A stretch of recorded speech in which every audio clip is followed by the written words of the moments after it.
Glória a Deus, irmãos. Ainda de pé, quero convidar você a abrir a sua Bíblia no Evangelho segundo Lucas, capítulo 1, versículo 46 ao 55. Lucas 1, 46 ao 55. Todos encontraram? Amém? O pessoal vai, encontrei na parede, pastor. Vamos lá. Isabela tombou. Amém. Vamos lá.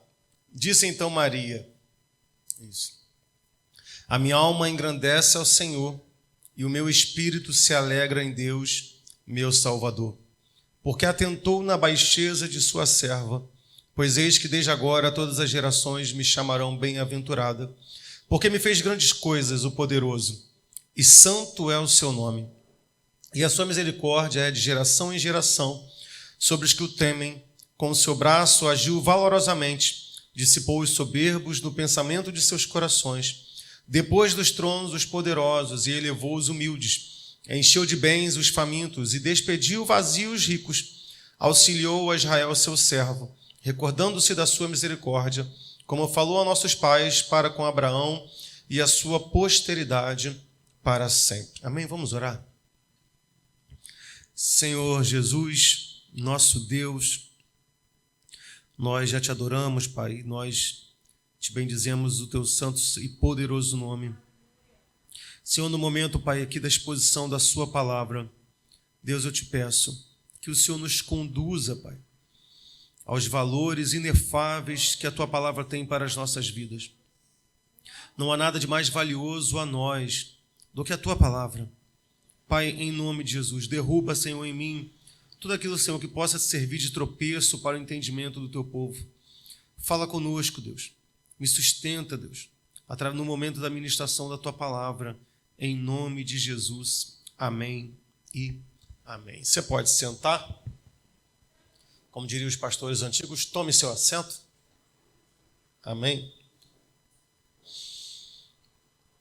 É engraçado aqui em cima. Estou com a pregação do Mateus aqui de manhã, sobre Maria. Isso aqui. É de quinta? Ah, foi de quinta. Isso, perdão. E hoje, irmão, como Dia das Mães, eu me propus em meu coração a estar falando sobre Maria. O presbítero Mateus falou pela manhã. Nós estaremos falando agora mais à noite. Meu pai, um cristão mais antigo, ele fez assim: Santo, tu botou Maria, mãe de Deus? Aí fez aquela cara assim de assustado. Eu não tenho problema nenhum em estar colocando uma foto, uma imagem representativa de Maria, porque é importante que a gente faça um resgate, uma retrospectiva histórica da importância, até mesmo das imagens como elas foram usadas no início da igreja. Eu não sei se você lembra de história, na história, quando a gente estudava sobre a Igreja Católica, na Idade Média, em que o povo não tinha acesso, estava falando isso com a irmã Glória hoje pela manhã, vou botar aqui em cima para eu poder lembrar de beber, em que o povo não tinha acesso à Bíblia, as missas eram todas feitas em latim, ninguém entendia nada. Eu lembro de uma vez vendo um filme, o nome do filme é Parente e a Serpente, você não precisa ver, é um filme bem triste, mas é um filme italiano. E tem uma mulher que fala assim: eu preferia na época que as missas eram em latim. A gente não entendia nada, mas era muito mais bonito. É engraçado, porque às vezes as pessoas hoje podem até ter esse mesmo comportamento em relação ao culto.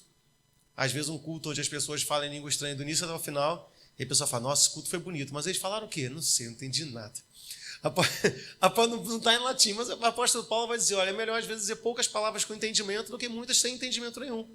Porque aquele que fala em língua só edifica a si mesmo. Mas essa não é a tônica da pregação. A questão é que na Idade Média, as imagens dentro da igreja, os vitrais, eles eram conhecidos, eles eram nomeados como a Bíblia dos analfabetos, ou a Bíblia dos iletrados. Porque era uma forma em que aquela população com menos informação, com menos cultura, tinha acesso aos episódios bíblicos. Você tinha vitrais sobre milagres de Jesus, sobre os apóstolos. Então, era uma forma da arte comunicar aquela mensagem. E, para eles, havia o consenso de a diferença mais ou menos clara, de duas palavras que eles chamavam de dulia e latria. A dulia, ela não chega a ser uma veneração, mas ela é um elogio, uma admiração. A latria não, a latria já diz sobre a adoração. Mas, e aí eu falei com a irmã Glória hoje pela manhã, qualquer católico mais estudioso, mais praticante que você fale, se você dizer que ele adora as imagens, ele vai dizer que não adora. Ele vai dizer que apenas venera, que elas são um estímulo, isso aí é adulia. E que eles não praticam latria. Mas é nítido a nós que a latria ela é altamente praticada. A gente vê cenas assim que são nítido, pessoas se amassando para tentar tocar numa corda, que é o Círio de Nazaré, pessoas carregando imagens, procissões carregando imagens. Isso não tem nada a ver com admiração. Isso tem nada a ver com admiração, tem a ver com culto. Você vê as pessoas ali rendendo graças à imagem, eles falam abertamente sobre a intercessão, e é claro que isso atrai culto àquelas imagens, algo que é condenado pelo Senhor. Então, infelizmente, a Igreja Católica, ela não assume, mas utiliza de artifícios nesse visgo de culto, onde o povo é preso naquele misticismo, em toda aquela cultura que é formada através dos santos. Bem, então houve um tempo em que a igreja cristã, sim, usava de imagens. Hoje não é necessário, porque a Bíblia já é exposta a todos. E também, falando com a nossa irmã Glória hoje pela manhã, foi quase que um spoiler da pregação, pelo menos da introdução, e a própria palavra católica também se refere a nós. A palavra católica significa universal. Se um dia alguém perguntar, você é de que igreja? Eu sou da Igreja Universal, do Reino de Deus. Não há problema nenhum em você dizer isso, porque a palavra católico se refere à questão da catolicidade, a capacidade de abrangência, de alcance de todos os povos que o cristianismo tem. Nós somos católicos, nós somos apostólicos, por estarmos firmados na doutrina dos apóstolos. O livro de Atos diz, olha, perseveravam na doutrina, na oração, no partir do pão e na doutrina dos apóstolos. É isso que caracteriza uma igreja apostólica. Só não somos romanos, somos brasileiros. Então, é nesse sentido aí que a gente precisa começar a olhar para as imagens e não demonizá-las, porque, inclusive, muitos deles foram nossos irmãos. Inclusive, muitos deles morreram por se opor à idolatria, por se opor mesmo à própria igreja, e hoje, infelizmente, alguns dos nossos queridos católicos acabam caminhando na contramão dessa questão. E aí, quando eu propus a questão do tema sobre Maria ser mãe de Deus, para a igreja evangélica, essa afirmação desce muito arranhando na garganta.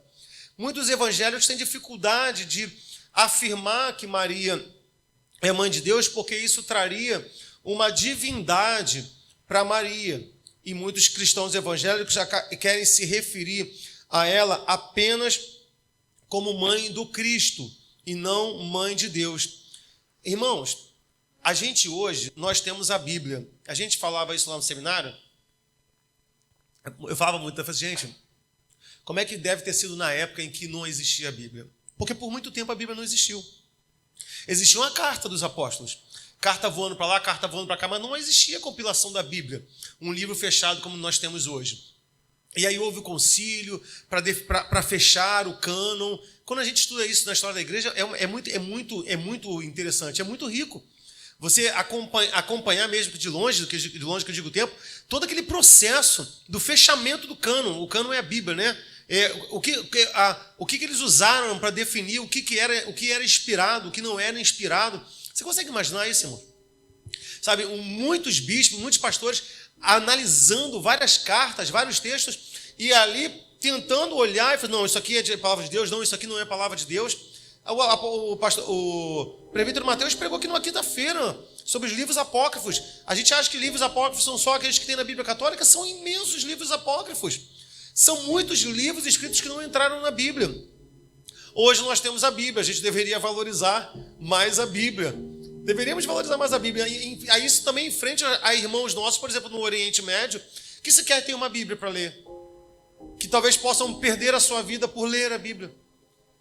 Sabe, igrejas que só tem uma Bíblia, onde eles leem, decoram e ficam sendo alimentados por aquela palavra, e hoje a gente trata a nossa Bíblia com tanto desprezo. E aí, por muito tempo foi discutido sobre a divindade de Cristo, por muito tempo foi discutido sobre a ação e a atuação, se o Espírito Santo era realmente Deus ou não, e também foi discutido na igreja sobre a questão de Maria.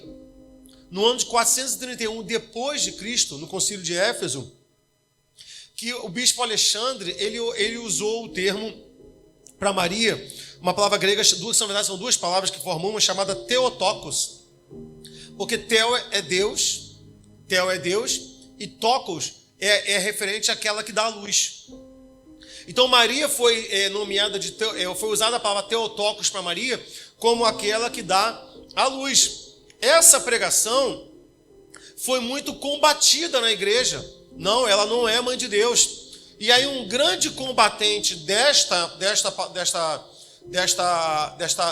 nomenclatura de Maria foi o presbítero, pastor, sei lá, acho que era presbítero, não, Ário. Presbítero, né? Presbítero Ário. Porque Ário, presta atenção, irmãos, ele era cristão. Só que Ário defendia que Cristo não era 100% divino. Que Cristo foi alguém que Deus escolheu, e Deus cobriu ele de poder e fez ele superior a toda a humanidade. Ário é o pai das testemunhas de Jeová. Porque se você disser para um testemunho de Jeová que ele não é cristão, ele vai dizer que você está errado, porque eles se consideram cristãos. Só que o testemunho de Jeová, eles creem que Jesus Cristo foi criado, que Jesus Cristo foi um homem que Deus potencializou. Eles acreditam que Jesus Cristo morreu, eles acreditam que Jesus Cristo ressuscitou, eles dizem que são cristãos por acreditarem no Evangelho e nas palavras de Jesus Cristo, mas eles se referem a apenas um Deus que é Jeová. E aí Ário começa a usar uma palavra para Maria, em vez de Theotokos, ele usa o Christotokos.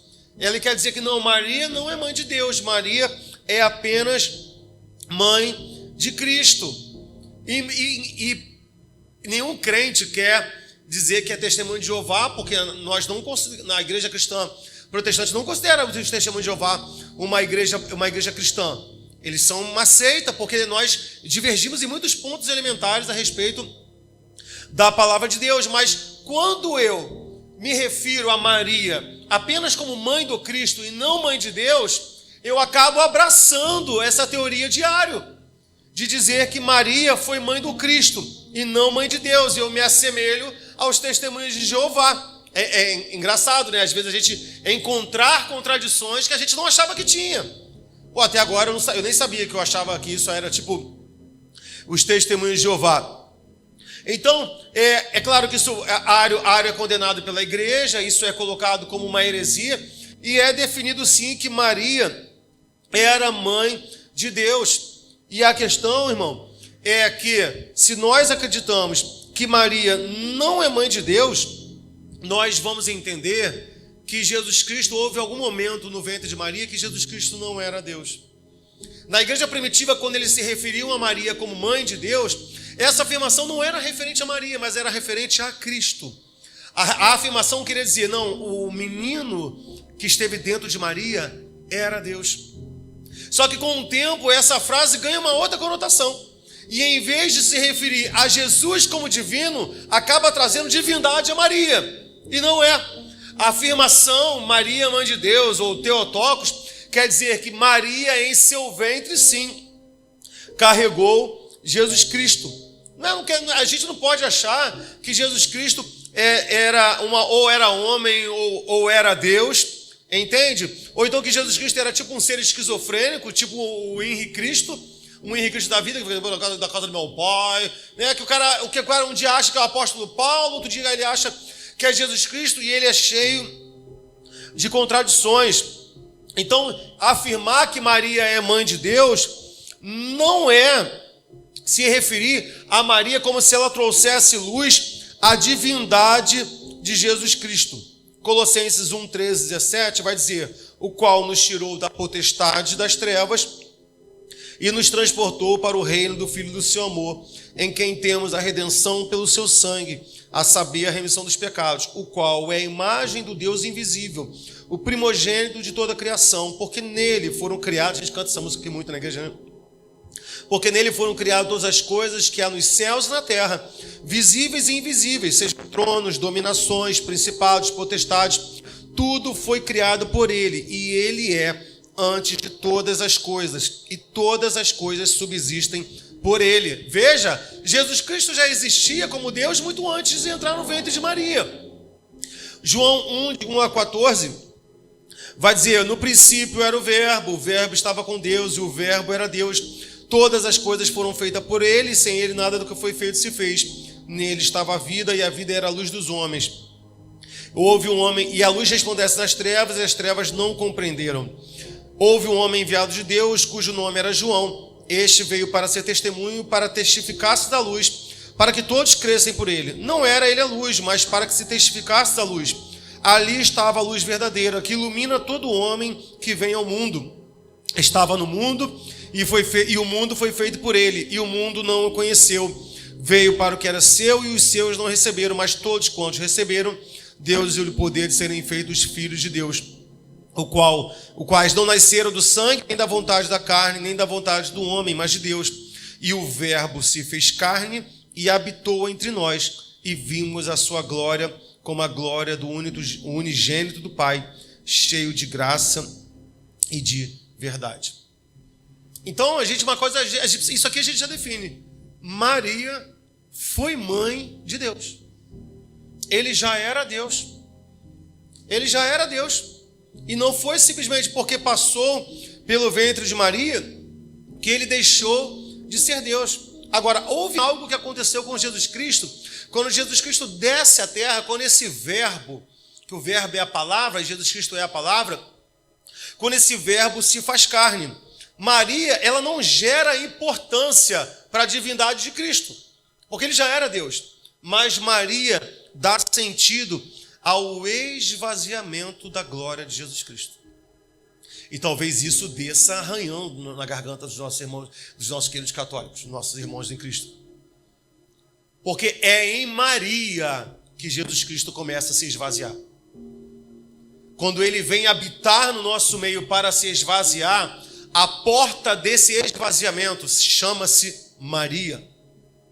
É em Filipenses 2, de 5 a 8, vai dizer: de sorte que haja em vós o mesmo sentimento que houve em Cristo Jesus, que sendo em forma de Deus, não teve por usurpação ser igual a Deus, mas se esvaziou a si mesmo, tomando a sua forma de servo, fazendo semelhante aos homens, e achando na forma de homem, humilhou-se a si mesmo, sendo obediente à morte, até a morte de cruz.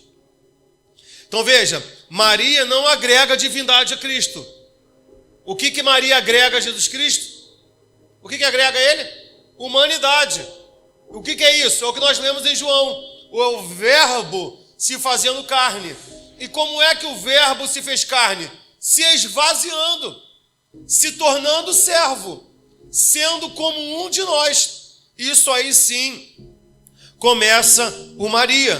Ser homem, se tornar homem, é a ação que Deus nos mostra para exemplificar e para mostrar, é a forma que Deus mostra a nós o seu amor.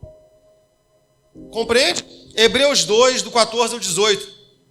E visto como os filhos participam da carne, do sangue, também ele participou das mesmas coisas, para que pela morte aniquilasse o que tinha império da morte, isto é, o diabo, e livrasse todos os que com medo da morte estavam por toda a vida sujeitos à servidão. Porque, na verdade, ele não tomou os anjos, mas tomou a descendência de Abraão. Por isso convia que em tudo fosse semelhante aos seus irmãos, para ser misericordioso e fiel sumo sacerdote naquilo que é de Deus, para expiar os pecados do povo, porque naquilo que ele mesmo, sendo tentado, padeceu, pode socorrer aqueles que são o quê? Tentados. Veja, Jesus Cristo ele não poderia vir como Deus, porque ele precisava se esvaziar. Ele se esvaziou e se tornou como um de nós para morrer. Maria é a porta desse esvaziamento da sua glória. Romanos 3, 23 vai dizer: porque todos pecaram e destituídos foram da glória de Deus. E aí aqui é a questão. Toda a humanidade pecou e destituída foi da glória de Deus. Jesus não pecou. Então como ele poderia ser destituído de uma glória se ele não pecou? Realmente, ele não foi separado da glória de Deus. Ele decidiu se esvaziar. Foi uma ação de amor de Cristo se esvaziar da glória. Esse esvaziamento de Cristo não foi consequência do pecado, foi consequência da sua decisão, por amor a mim e por amor a você. É o que nós cantamos naquela canção que nós cantamos louvor. Ele quis assim, ele foi por mim, ele decidiu que fosse assim. Jesus Cristo não pecou, ele não pecou, mas 2 Coríntios 5, 21 vai dizer que ele se fez pecado por amor de nós, para que nele na cruz fosse cumprida a justiça de Deus. Porque a justiça de Deus, a lei diz, era o quê? A alma que pecar, essa certamente o quê? Morrerá. Mas Jesus Cristo não pecou. Então como ele poderia cumprir a justiça de Deus se fazendo pecado por amor a nós? Assumindo o nosso pecado por amor a nós, carregando na cruz o meu e o teu pecado, por amor a nós, e também por obediência a Cristo. E assim ele cumpre a justiça de Deus, porque ele se fez pecado. Ele se fez tão pecado que o próprio Pai não olha para ele no Calvário. E ele diz, olha, Eli, Eli, lama sabachthani, Deus meu, por que me desamparaste? Porque Deus não flerta com pecados, queridos. João 17, 5, Jesus Cristo vai fazer uma oração um pouco antes de morrer. Ele vai dizer, e agora, já ali um pouco antes de ir para o Getsemane, ele vai dizer, e agora, glorifica-me tu, ó Pai, junto de ti mesmo, com aquela glória que eu tinha contigo, antes que o mundo existisse. Veja que Jesus Cristo já está no processo final do seu esvaziamento. Toda a trajetória de Cristo foi em se esvaziar. Quando alguns gregos vão até ele, os gregos admiravam muito a questão da cultura, e Filipe tenta apresentar alguns gregos a Jesus. Jesus Cristo diz assim, não, ainda não chegou o tempo do Filho do Homem ser levantado e ser glorificado. Isso cai como uma bomba no ouvido daqueles gregos. Porque como é que alguém poderia ser exaltado e glorificado através da sua morte, através da sua humilhação, morrendo como um bandido? Lucas 1, 41, 43 vai nos oferecer um outro texto bíblico que afirma a maternidade de Deus a respeito de Maria. E aconteceu que ao ouvir Isabel a saudação de Maria, a criancinha saltou no seu ventre. Que criancinha é essa? Oi? João Batista. Exclamou com grande voz e disse, bendita és tu entre as mulheres, e bendito é o fruto do teu ventre. E de onde provém isto a mim, que venha visitar-me a mãe do meu Senhor? Olha isso. A Bíblia diz que quando Maria chega até Isabel, Isabel é tomada por um estado atônito, porque João Batista começa a se remexer dentro do seu ventre, e ela, ao olhar para Maria, ela vai dizer, de onde me vem isso? Que eu recebo uma visita tão nobre, a mãe do meu Senhor. Ela se refere a Cristo ainda no ventre, como Senhor da sua vida. Isso é incrível, irmão. Lá na frente a gente vai entender o porquê que Isabel afirma essas questões. E aqui, fechado esse período de introdução, o que me leva a não desprezar Maria é porque eu não posso desprezar a palavra de Deus. E Maria nos ensina muita coisa, irmãos. E tratar isso com desprezo é desprezar trechos riquíssimos da palavra de Deus. Nós pregamos sobre Paulo, nós pregamos sobre Pedro, nós pregamos sobre Elias, sobre Moisés. Pouquíssimo se fala de Maria. Estou mentindo? É difícil, parece que os pastores têm dificuldade de pregar sobre Maria. Talvez com custa de serem, sei lá, tomados como hereges, como católicos, não sei. Mas ela foi mãe de Deus. Foi a mulher que Deus escolheu para a chegada de Jesus Cristo na terra. Foi a mulher que acompanhou Jesus Cristo durante toda essa trajetória. E Maria tem sim muito para nos ensinar. E daqui para frente eu quero fazer uma viagem com você, eu quero tirar 12 ensinamentos de Maria para as nossas vidas, prometendo não ser extenso. E vamos comigo, pega a sua Bíblia e vamos viajar naquilo que podemos aprender em Maria, Mãe de Deus. Em primeiro lugar, em Maria, Mãe de Deus, aprendemos a depender só da graça de Deus. Lucas 1:30 diz assim: disse-lhe então o anjo: Maria, não tema, porque achaste graça diante de Deus.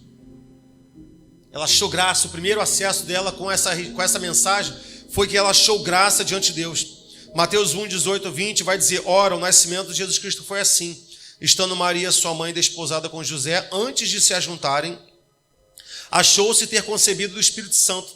Então José, seu marido, como era justo, não queria infamar, intentou deixá-la secretamente. Por quê? Porque Maria corria risco de vida, irmão.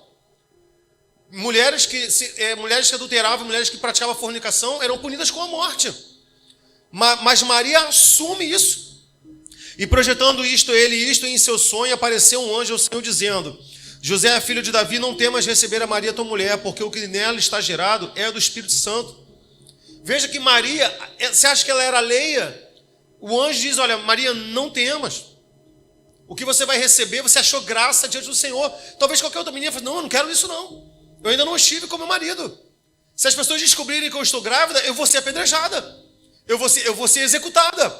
Eu vou morrer. Mateus 10:39 vai dizer: quem achar a sua vida, perdê-la-á. E quem perder a sua vida por amor de mim, achá-la-á. Talvez outros poderiam dizer assim: não, mas ela poderia não morrer, ela poderia fugir. Ela poderia se esvair, mas ela abriria a mão da sua família. Ela abriria a mão, e Maria topa também, talvez ser motivo de vergonha para a sua família, por abraçar o ministério que Deus colocou nem em suas mãos, colocou em seu ventre. Mateus 10:37, quem ama o pai ou a mãe mais do que a mim, não é digno de mim. E quem ama o filho ou a filha mais do que a mim, não é digno de mim. Maria nos ensina a depender e a confiar, irmão, na graça de Deus. 2 Coríntios 12:9, disse-me: a minha graça te basta, para que o meu poder se aperfeiçoe na sua fraqueza. De boa vontade, pois me gloriarei nas minhas fraquezas, para que em mim habite o poder de Cristo. Ora, a minha graça te basta, para que em mim habite o poder de Cristo. Maria fatalmente poderia dizer isso. E não apenas dizer, para que em mim habite o poder de Cristo, mas para que em mim habite o próprio Cristo. O anjo diz: olha, Maria, você achou graça diante do Senhor. Segunda coisa que Maria nos ensina: em Maria, Mãe de Deus, aprendemos que Jesus não nasce imperfeitos. Muitas pessoas, a gente ouve demais: não, eu ainda não estou pronto para seguir a Jesus. Não, eu ainda tenho muitas coisas para resolver. Mas quem falou que Jesus Cristo precisa que nós sejamos perfeitos para que Ele nasça em nós? Assim como Ele nasceu na vida de Maria e também nasceu através de Maria, Jesus Cristo nasceu nas nossas vidas. Esse é o significado do Natal. O Espírito Santo transformou esse coração em uma manjedoura, onde Jesus Cristo pôde nascer através de nossas vidas.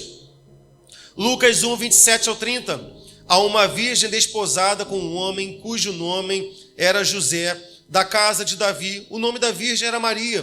E entrando o anjo aonde ela estava, disse: salve, agraciada. O que é agraciada? Agraciada é aquela que recebeu graça. E o que é graça? Favor imerecido.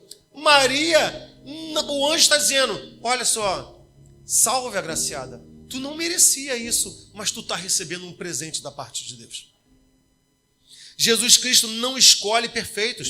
E Ele vai dizer: o Senhor é contigo, bendita. O que significa a palavra bendita? Abençoada, feliz, exaltada. Maria está tendo a sua vida exaltada, irmão, pelo Senhor. Ora, qual mulher na face da terra e na face da história pode dizer que recebeu Cristo, irmão, dentro do seu próprio ventre? Continuando: és tu entre as mulheres. E vendo ela, olha isso, olha o que ela se sente. E vendo ela, turbou-se muito com aquelas palavras e considerava que saudação seria esta. Ela não se associa aquilo. Veja, o anjo está falando palavras para ela, e é como se ela dissesse assim, mas isso sou eu? Isso aí é comigo? Né? Vamos lá, continuando.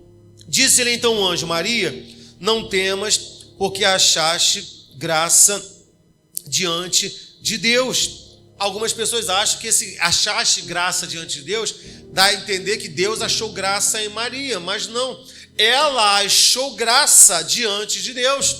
A graça é de Deus. Efésios 2,7 vai dizer, para mostrar nos séculos vindouros as abundantes riquezas da sua graça, pela sua benignidade para conosco em Cristo Jesus.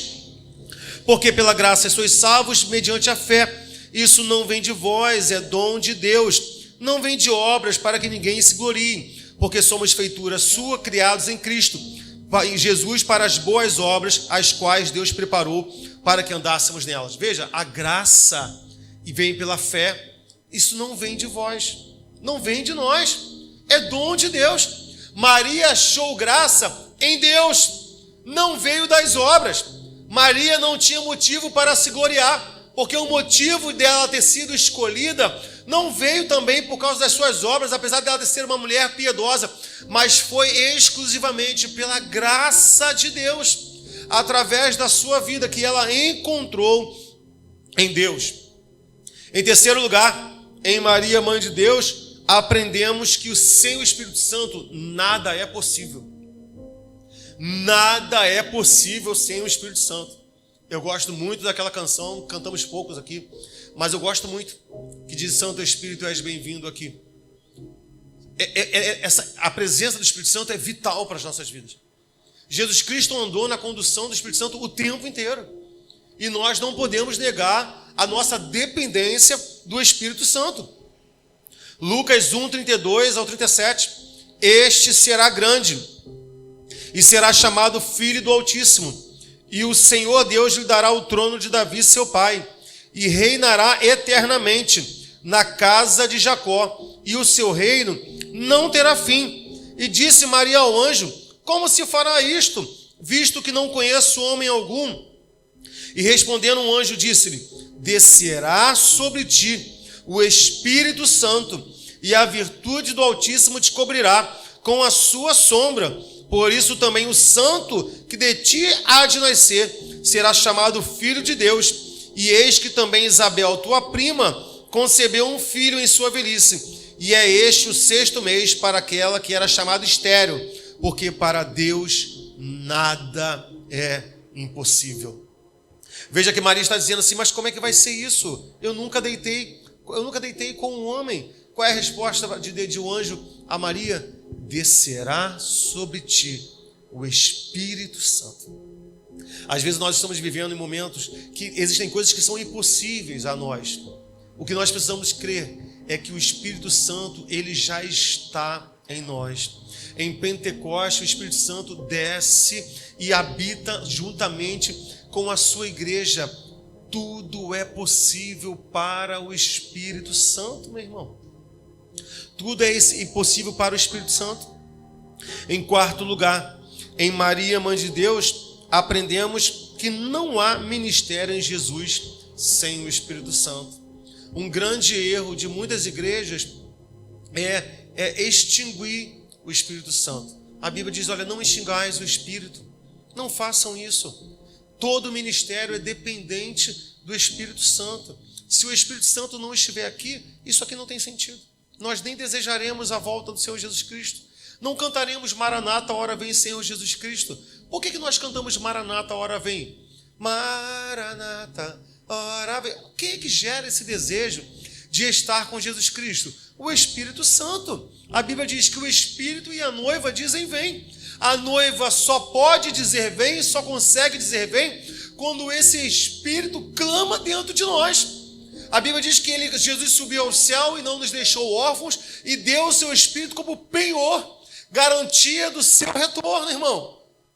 Nós temos o penhor da nossa salvação. E que penhor é esse? É o Espírito Santo. Lucas 1, 34, 35. E disse Maria ao anjo, como se fará isto, visto que não conheço homem algum? E ele respondeu, descerá sobre ti o Espírito Santo e a virtude do Altíssimo te cobrirá com a sua sombra. Por isso também o santo que de ti há de nascer será chamado Filho de Deus. O que o Espírito Santo faz conosco? Ele nos cobre, ele nos protege, ele nos dá condição. Ele não é simplesmente uma palavra de incentivo, vai lá que vai dar certo, não. Descerá sobre ti o Espírito Santo e a virtude do Altíssimo te cobrirá. Maria recebe a promessa da presença do Espírito Santo a protegendo, a conduzindo, a guiando, a ensinando o que fazer. Ora, irmão, se você acha que ser mãe é uma coisa difícil, as mulheres aqui que são mães, é ou não é? Saber se está acertando ou se não está acertando, saber se está fazendo certo, se está sabendo tomando as decisões.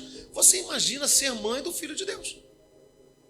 Você imagina as crises que Maria pode ter passado sendo mãe de Deus. Então, sei lá, Jesus bebê, irmão. Ou você esquece que Jesus foi bebê? Já, a Ana Paula que fala, né? Não, mas eu já aperto a gordura. Eu já aperto o gominho dela. Quando a Ágata era bebê, não batia, né? Mas eu já aperto o gominho dela. Você imagina, às vezes, Jesus chorando. Mas imagina Maria olhando para Jesus Cristo. Sabe, eu posso apertar o gominho do Filho de Deus? Será que eu posso virar para Deus e falar, fica quieto? Meu irmão, olha que doideira, irmão. Olha que loucura. Ou talvez veja Jesus Cristo chorando porque queria um milkshake, mas não tinha milkshake. Sei, milkshake de tâmara. Sei lá, não existe isso. Mãe, eu quero, e Maria não tinha dinheiro. E talvez Jesus Cristo, não sei, irmão. Mas Jesus Cristo não fazia. Isso não, a Bíblia diz que ele crescia em graça e em sabedoria. Houve algum momento na humanidade de Cristo de muito aprendizado. Não sei, irmão. Nem consigo imaginar como é que Maria deve ter vivenciado estas questões. Lucas 1, 39 ao 41. E naqueles dias, levantando-se Maria, foi apressada às montanhas e a uma cidade de Judá, e entrou em casa de Zacarias, na casa do esposo da prima dela, e saudou Isabel. E aconteceu que, ao ouvir Isabel a saudação de Maria, a criancinha saltou no seu ventre, e Isabel foi cheia do Espírito Santo. Lucas 1, do 13 ao 16. Zacarias, não temas, porque a tua oração foi ouvida. Isabel, tua mulher, dará à luz a um filho, e lhe porás o nome de João. E terás prazer e alegria, e muitos se alegrarão no seu nascimento, porque será grande o dia do Senhor, e não beberá vinho nem bebida forte, e será cheio do Espírito Santo, já desde o ventre de sua mãe, e converterá muito dos filhos de Israel ao Senhor seu Deus. Não consigo aceitar, irmão, não consigo aceitar que na vida de um cristão haja um processo de salvação, onde ele recebe Jesus Cristo como Senhor, e depois de um advento posterior, ele seja cheio do Espírito Santo. Não consigo entender, porque a ação do Espírito Santo é anterior ao meu encontro com Jesus Cristo, porque é Ele que me toca e me convence do meu pecado. É o Espírito Santo que me apresenta Jesus Cristo. Antes de Jesus Cristo nascer, Maria foi cheia do Espírito Santo. Antes de João Batista nascer, Isabel foi cheia do Espírito Santo. Antes de João Batista mesmo nascer, João Batista já era cheio do Espírito Santo. É o Espírito Santo que gera Cristo em nós. É Ele que nos toca, é Ele que nos quebranta. Eu sei que muitas igrejas separam esse advento, mas a Trindade é uma só. Como é que eu posso dizer que eu recebi a Jesus Cristo e não recebi o Espírito Santo? Que poder é esse que o homem tem de quebrar a Trindade e achar que não, eu me converti aqui, não, eu preciso clamar, eu preciso dar 37 glórias, eu preciso fazer isso para receber o Espírito Santo? Que é isso, irmão? A palavra já diz que ele não entrega o seu Espírito por medida. João Batista vai converter muitos filhos de Israel ao Senhor. Que Senhor é este? Mateus 3, de 1 a 3. E naqueles dias apareceu João Batista pregando no deserto da Judéia, dizendo: arrependei-vos, porque é chegado o reino dos céus. Porque este é anunciado pelo profeta Isaías, que disse: vós do que clama no deserto, preparai o caminho do Senhor, endireitai as suas veredas. No capítulo 3, agora no versículo 13 ainda. Então veio Jesus da Galiléia ter com João, junto do Jordão, para ser batizado por ele. Mas João opunha-se, dizendo: eu que careço ser batizado por ti, e tu vens a mim?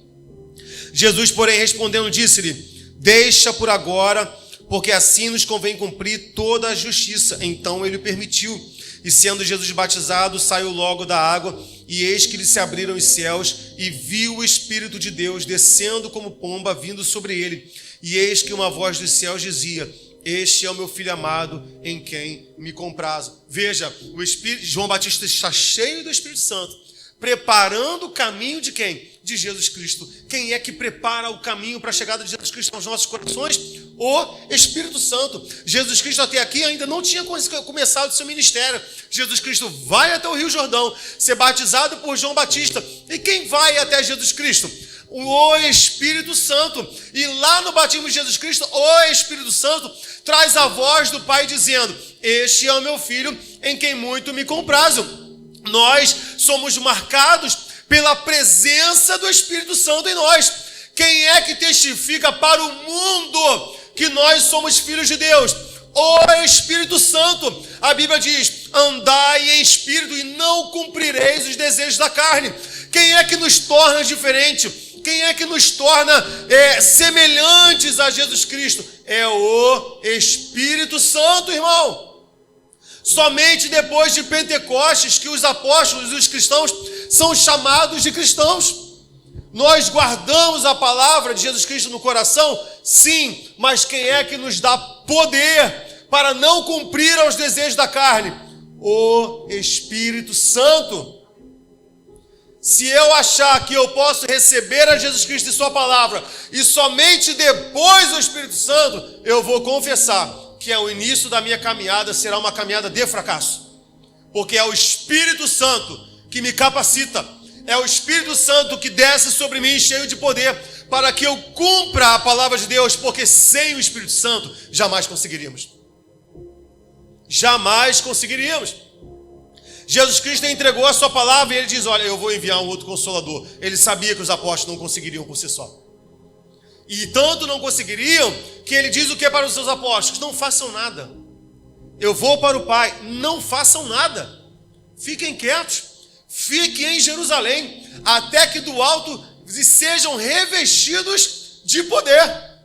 Não há ministério exercido com a ausência do Espírito Santo em nossas vidas. Não há uma vida cristã bem-sucedida diante do Pai em obediência à palavra de Jesus Cristo sem o Espírito Santo. Então, para mim, meu irmão, essa separação muito para mim me parece como uma falácia. Ou alguém que não entende que não é possível viver a palavra de Jesus Cristo se o Espírito Santo não for conosco.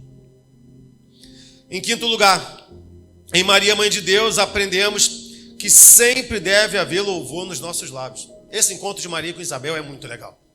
É muito legal. Eu estou usando a palavra legal para não dizer doido. Porque, irmãos,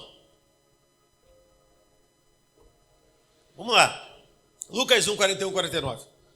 E aconteceu que ao ouvir Isabel a saudação de Maria, a criança saltou no seu ventre e Isabel foi cheia do Espírito Santo. Olha isso.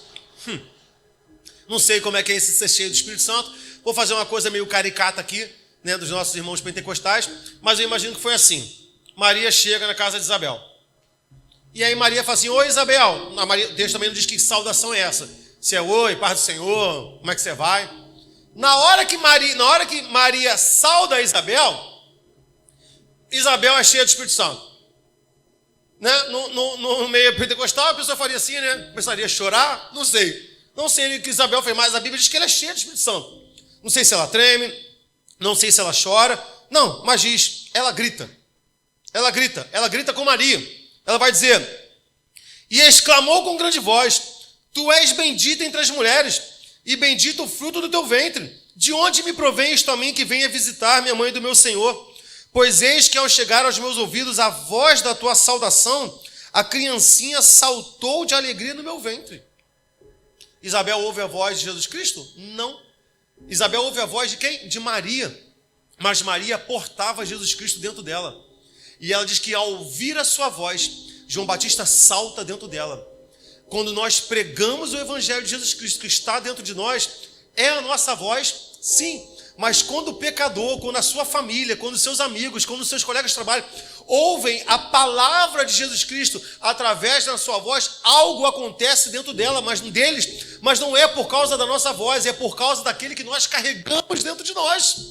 Maria está cheia do Espírito Santo. Maria chega e fala: oi, prima, não sei, oi, Isabel. Isabel se estremece e fala: por que você veio até mim carregando o meu Senhor? E aí a conversa continua. Bem-aventurada que creu, pois hão de cumprir as coisas que da parte do Senhor lhe foram ditas. Então disse Maria: Isabel recebe o Espírito Santo, entra no mistério, começa a falar, profetizar sobre Maria. E aí Maria, agora é a vez de Maria falar. Maria não fala nada, Maria começa a cantar. A minha alma, tem até uma canção do Asaf Borba, né? Minha alma engrandece ao Senhor, meu espírito se alegra em Deus, meu Salvador. Porque grandes coisas tem feito, já esqueci a letra. Asaf Borba, ele canta o cântico de Maria. Disse Maria, a minha alma engrandece ao Senhor, e o meu espírito se alegra em Deus, meu Salvador, porque atentou na baixeza de sua serva. Pois eis que desde agora todas as gerações me chamarão bem-aventurada, porque me fez grandes coisas o poderoso, e santo é o seu nome. Olha que encontro maravilhoso, irmão. Oi, prima, a outra é cheia do Espírito Santo. Aí ela profetiza sobre a vida do outro e declara as bênçãos daquilo que Deus tem feito, e reconhece Jesus Cristo como Salvador, como Senhor ainda no ventre. E aí Maria começa a falar, e ao invés de falar, ela começa a cantar. E ela começa a louvar e adorar o nome do Senhor. Maria nos ensina que na boca do crente há louvor. Deve haver louvor. Na reunião, no encontro de dois crentes, o que deve haver quando dois crentes se encontram? Palavras de louvor, irmão. Palavras de adoração ao Senhor. Não é papo furado, irmão. Pastor Sandro, mas isso é fanatismo? Não é fanatismo, é a Bíblia. Quando crentes se encontram, eles precisam conversar sobre Deus, sobre a natureza de Deus, sobre a essência de Deus, sobre as características de Deus. Efésios 5, 18, 20. E não vos embriagueis com vinho, em que há contenda. O presbítero Renato pregou sobre isso aqui no domingo passado. Sabe, às vezes as pessoas encontram com os outros, sai tudo, irmão, sai falação, fala da vida dos outros, é gerado contenda. Mas enchei-vos do Espírito, falando entre vós em salmos, em hinos e cânticos espirituais, cantando, salmodiando ao Senhor no vosso coração, dando sempre graças por tudo ao nosso Deus e Pai, em nome do nosso Senhor Jesus Cristo. Vamos botar isso como protocolo da nossa igreja. Pronto, acabou. Evangelismo, vai se reunir. Vamos sair para o ar livre. E aí, vamos cantar. Vamos agradecer a Deus.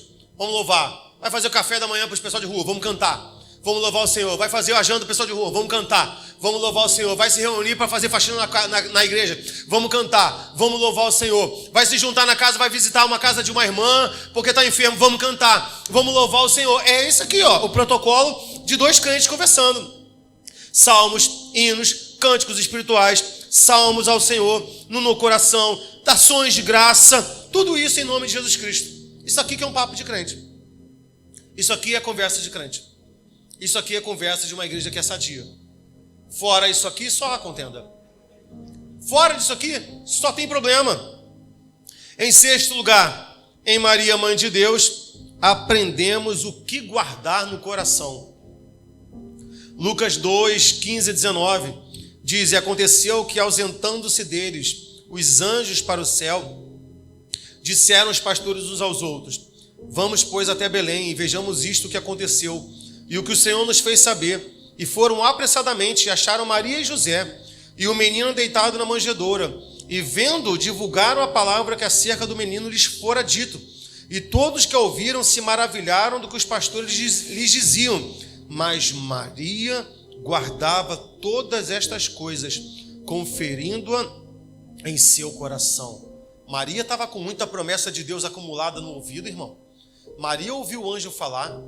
Maria ouviu Simeão falar. Maria ouviu uma profetisa falar. Maria ouviu Isabel falar. Maria ouviu Zacarias falar sobre Jesus Cristo. E agora Jesus Cristo nasce, alguns pastores falam.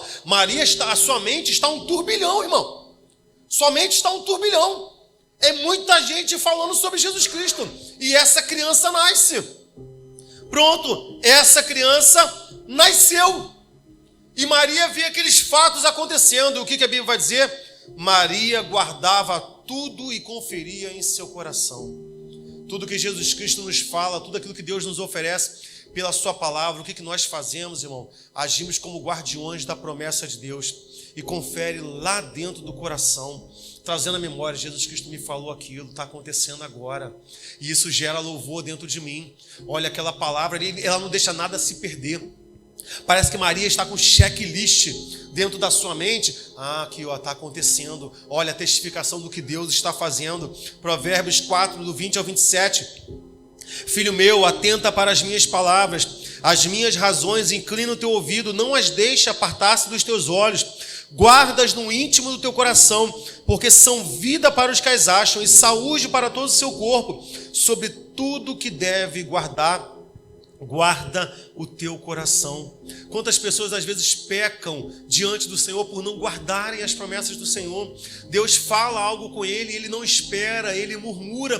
Guarda no teu coração, irmão. Salmo 119, versículo 11 vai dizer: escondi a tua palavra no meu coração para não pecar contra ti. Deus não entregou uma palavra para ti, Deus não entregou uma palavra para nós. Guarda na palavra, guarda no coração, irmão, para que a gente não venha pecar. Você acha que Maria não passou sufoco? É claro que passou, irmão. Veja tantas profecias que ela ouviu. Seu filho será o Altíssimo. Seu filho perdoará o povo dos seus pecados. Aquele que há de nascer é filho de Deus. Ela recebeu a mensagem do próprio anjo do Senhor. E no nascimento de Jesus Cristo, Maria passa perto. Ela tinha tudo para questionar. Que é isso? Estou recebendo alguém dentro de mim que veio do céu? Foi um anjo que trouxe a mensagem. Foi o Espírito Santo que repousou sobre mim. Me falaram que ele seria grandíssimo. Me falaram que ele herdaria o trono de Davi. E como é que pode agora eu não ter um lugar para essa criança nascer? E como é que pode agora eu ter que colocá-la em uma estrebaria? E como é que pode agora eu estar passando sufoco? A gente fala com todo mundo que entra na classe de batismo. Todo início, meu irmão, é pendenga, meu irmão. É luta. A Bárbara que fala assim: pastor, quando eu entrei na classe de batismo, o bicho pegou na minha vida, só foi vento. Falei, agora, como é que tá? Tá ventando ainda. Mas para aquele que começa, e é porque muito é do evangelho que nos é apresentado, não, vem para Jesus. Vem para Jesus que tudo vai mudar, tudo vai melhorar. E aí a pessoa entrega a vida para Jesus, meu irmão, e as tempestades se avolumam, as tempestades se levantam, e isso não configura que Deus mentiu. E que Deus não tenha guardado a sua promessa.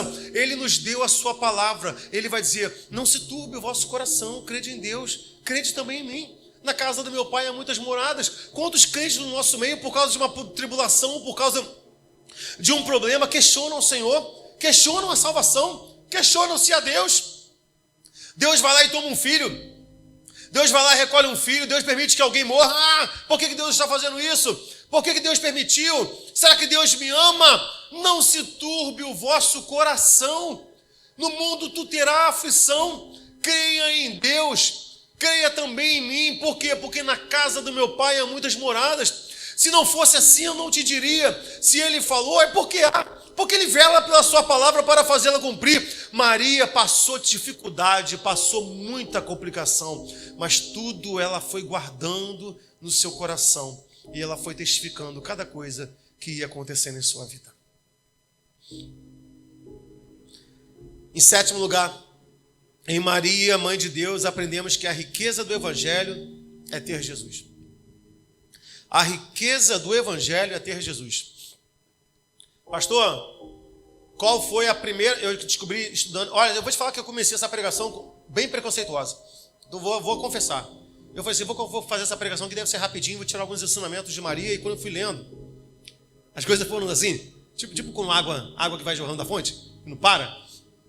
Aí eu descobri que Maria foi em Maria a gente consegue encontrar o primeiro combate à teologia da prosperidade. Olha isso. Por que eu estou falando isso? Uma vez eu vi um pastor falar assim: não, porque claro que Jesus era rico. A Bíblia diz que Jesus, ao sair de casa, deu de frente para a praia. Jesus Cristo tinha o quê? Uma casa de praia. Eu falei, esse pastor no mínimo, nunca visitou uma colônia de pescadores para falar isso. Quer dizer que porque mora na frente para a praia, é rico. Então vai para Caxias, lá no Beira-Mar. Vai lá para Caxias, tem um bairro chamado Beira-Mar. Tu acha que chama Beira-Mar por quê? Porque é em frente ao mar. Vê lá a riqueza deles. Olha a riqueza. Vai para Ramos. Ó, todo mundo de frente para o mar. Vai lá ver a riqueza do pessoal que mora na frente da Baía de Guanabara. Olha como é que está para fora. E ainda dizia isso, não, porque Jesus... Ai, meu Deus, chega a ser engraçado. De tão engraçado, dá vontade de chorar. Porque Jesus Cristo, quando Jesus nasce, José amplia os seus negócios. Porque José era carpinteiro. E como não tinha época, não tinha maquinário, a coisa era muito artesanal. José perdia muito tempo. Então, se Jesus Cristo lá, ele diz, haja luz, na carpintaria de José, o quê? Pai, quantos bancos ele quiser? Quantos bancos ele quer? 300? Pode pegar, pai. Para quando? Amanhã? A gente entrega. Haja banco, puf. Na hora que o pastor falou isso, eu falei, gente, Deus é muito misericordioso, né? Porque se a minha vontade, vendo, foi de fulminá-lo, haja banco, puf. Haja cadeira, buf. Cheguei à conclusão que esse pastor está vendo mais Harry Potter do que lendo a Bíblia. Haja estante, haja prateleira. E eu lá, haja paciência para ouvir uma besteira dessa. Lucas 21 a 24. E quando os 8 dias foram cumpridos, para circuncidar o menino, foi-lhe dado o nome Jesus Cristo. Pelo anjo lhe fora posto antes de ser concebido. E cumpridos os dias de purificação dela, segundo a lei de Moisés, levaram a Jerusalém para apresentarem ao Senhor. Jesus Cristo foi ser apresentado para cumprir a lei que dizia que todo macho primogênito deveria ser consagrado ao Senhor. E qual foi a oferta de Maria? Segundo disposto na lei, o que está escrito aí? Um par de rolas ou 2 pombinhos. O que Maria ofertou? Um par de rolas e 2 pombinhos. Vamos ler a lei que fala sobre isso? Vamos ler qual é a lei que Maria está cumprindo? Levítico 12, de 1 a 8. Falou mais o Senhor a Moisés, dizendo, fala aos filhos de Israel, dizendo, se uma mulher conceber e der à luz a um menino, será imunda por 7 dias, assim como nos dias da separação da sua enfermidade. Será imunda. E no dia 8º se circuncidará o menino, onde Jesus foi circuncidado, a carne do seu prepúcio. Depois ficará ela 33 dias do sangue da sua purificação. Nenhuma coisa santa tocará e não entrará no santuário, até que se cumpram os dias da sua purificação. Aqui está falando do resguardo, né?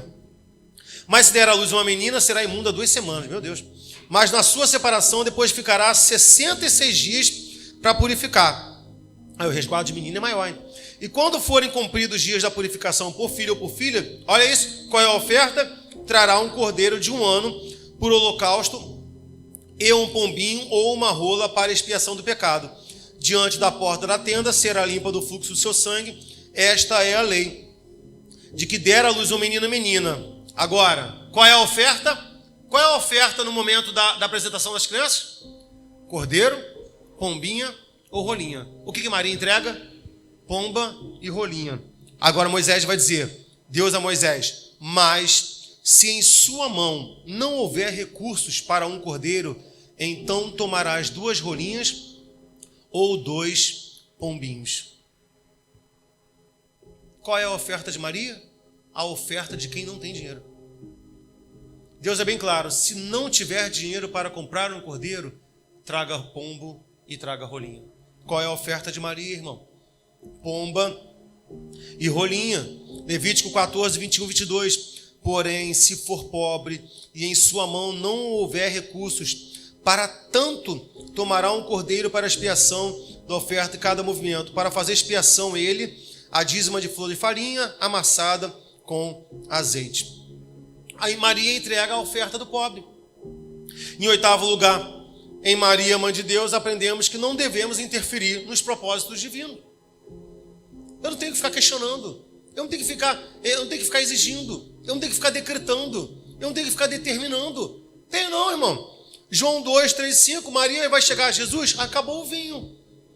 Eles estão no casamento. Jesus Cristo, acabou o vinho. É uma boa hora para você fazer um milagre, hein?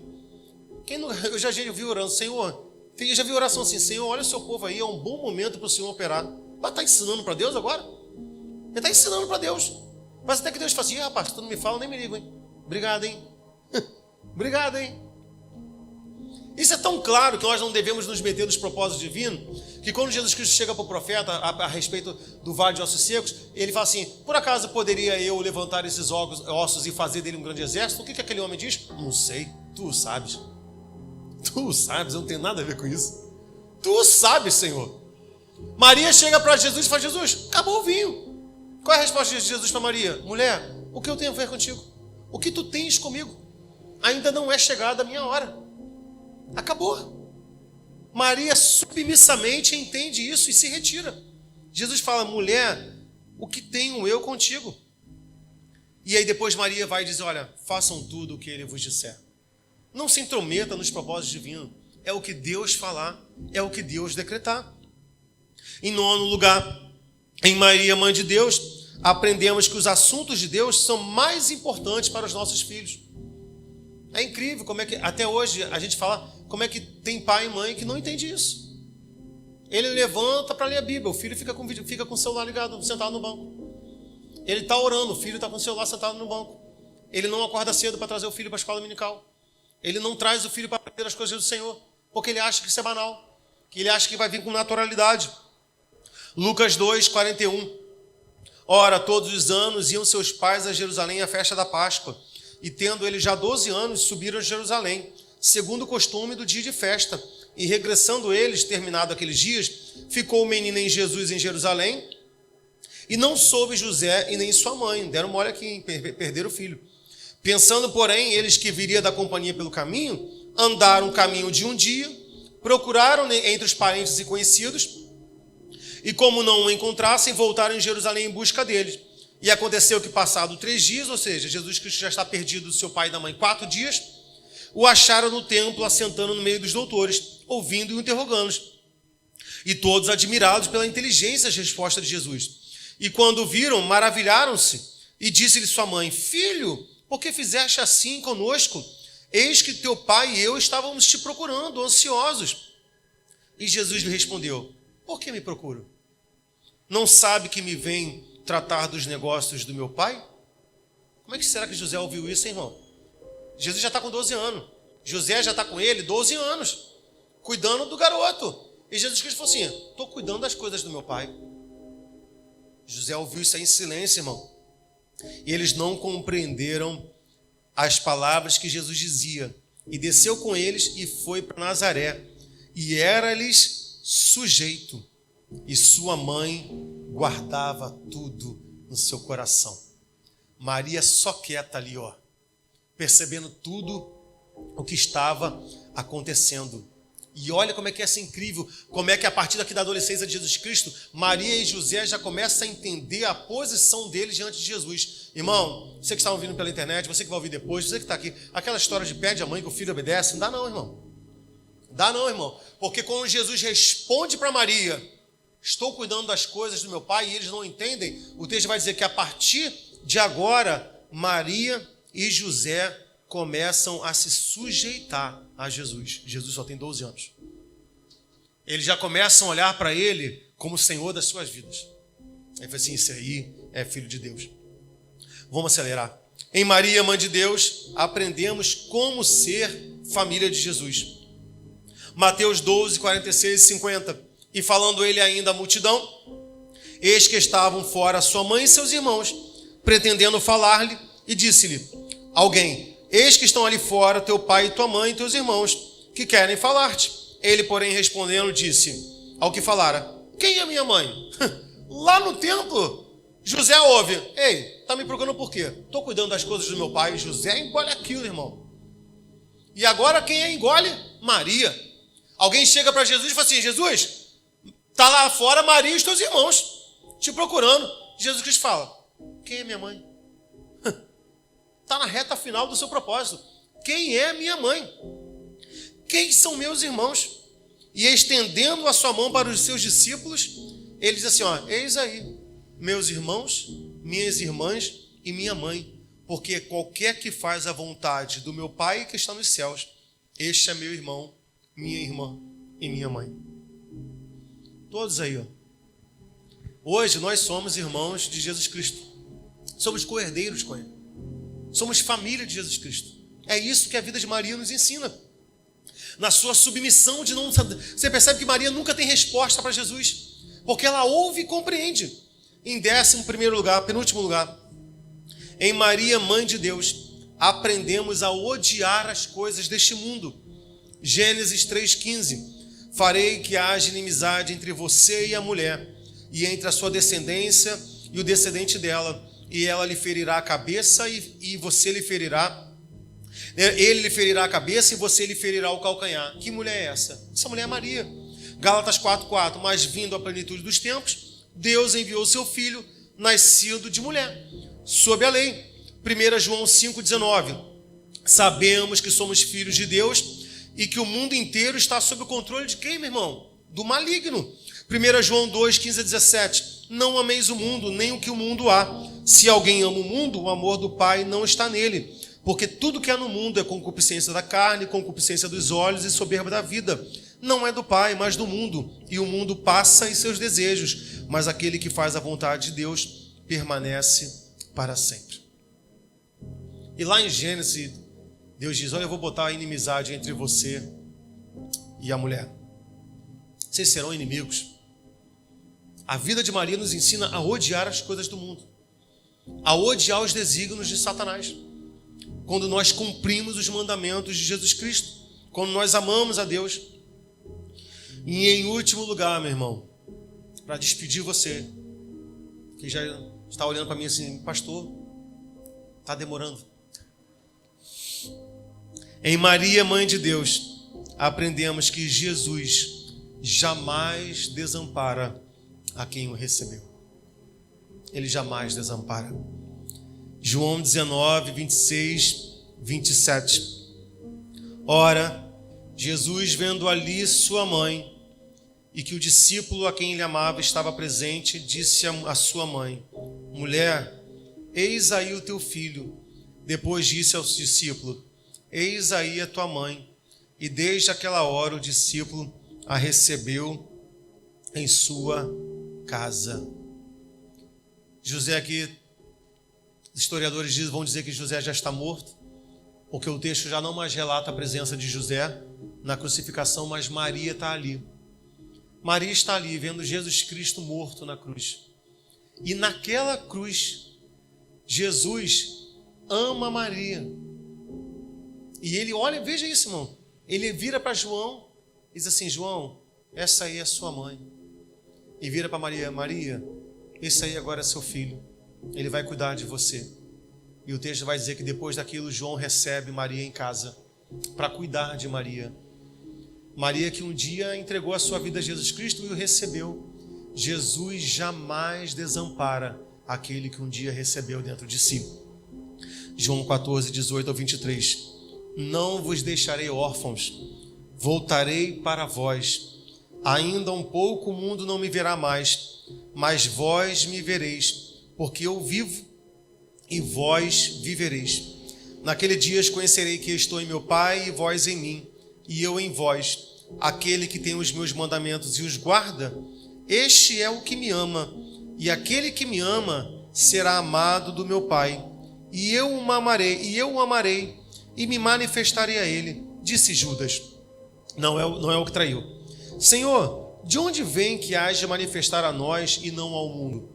Jesus respondeu e disse-lhe: se alguém me ama, guardará a minha palavra, e meu Pai o amará, e viveremos para ele e faremos nele morada. Presta atenção, irmão, resposta para você.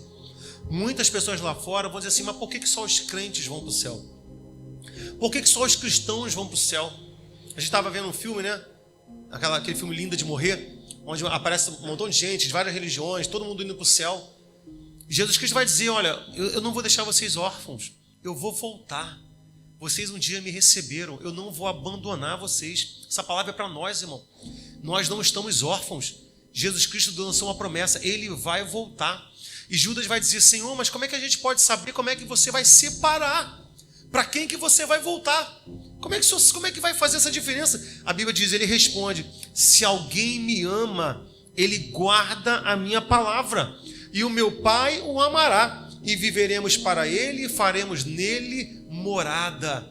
Qual é a certeza que o crente tem? Que Jesus Cristo volta para ele, porque ele ama a palavra de Jesus. Ele recebeu a palavra de Jesus em seu coração. E Jesus Cristo diz: aquele que me ama e guarda as minhas palavras é amado de meu Pai. Tu, irmão, e eu não estamos órfãos nessa terra. Jesus Cristo vai voltar. Ele está cuidando da sua igreja. Ele está cuidando da nossa vida.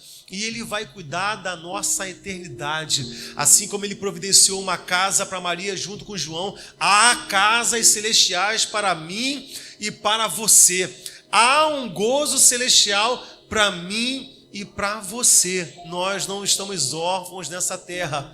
Todos aqueles que o receberam, Deus deu-lhes o poder de serem feitos filhos de Deus. E Deus jamais desampara o seu filho. Amém? Glória a Deus. Vamos nos colocar de pé.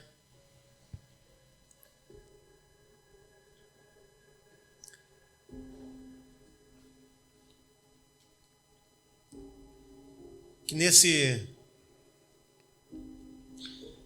dia, irmão, das mães, onde nós comemoramos e tantos os outros, a gente possa aprender e guardar no coração tantos ensinamentos que a vida de uma mulher, e que a Bíblia fala tão pouco dela. A Bíblia fala tanto de Moisés, tanto de tantos personagens, mas quanta riqueza há na postura de Maria. Veja que nós falamos aqui muito pouco das palavras dela. O que mais foi falado aqui foi de quê? Foi da sua postura. Foi da sua postura. Foi do seu testemunho, muito pouco das suas palavras. Ouvindo, sendo submissa, louvando. Não lemos quase texto nenhum onde Maria prega. Vemos ela louvando, mas evangelizando, não. Mas é uma mulher que ensina tanto por causa da sua postura. Por quê? Porque quando Jesus Cristo entra em sua vida, Ele muda ela para valer. Quando Jesus Cristo entra em nossa vida, Ele muda a nossa vida para valer. Nós somos novas criaturas. Tudo se faz novo. As coisas velhas ficam para trás. Somos feitos filhos de Deus. Amém? Que Deus possa gerar isso com cada vez mais poder dentro de nós. E que nós possamos andar por essas ruas aí, como Maria, ainda que não possamos pregar com os nossos lábios, que preguemos com a nossa postura e com o nosso testemunho, guardando tudo e conferindo no coração. Amém? Vamos orar? Senhor, meu Deus e Pai, Jesus Cristo, nós te louvamos, nós te bendizemos por tudo que o Senhor faz, por tudo que o Senhor é em nós, pelas suas instruções, pela tua palavra enviada ao teu povo. Obrigado, Senhor, pela certeza de que o teu amor por nós não tem fim. Teu amor é segundo a tua misericórdia. Um dia o teu Espírito nos tocou, nós ouvimos o toque no nosso coração. E ao abrir nosso coração, tu entraste em nossa vida.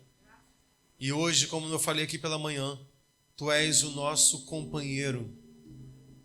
Tu és o nosso divino companheiro que vai dentro de nós, nos guiando, nos auxiliando, nos consolando e nos confortando até o dia final.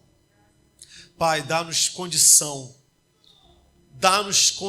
Senhor, para seguirmos, Deus, neste posicionamento.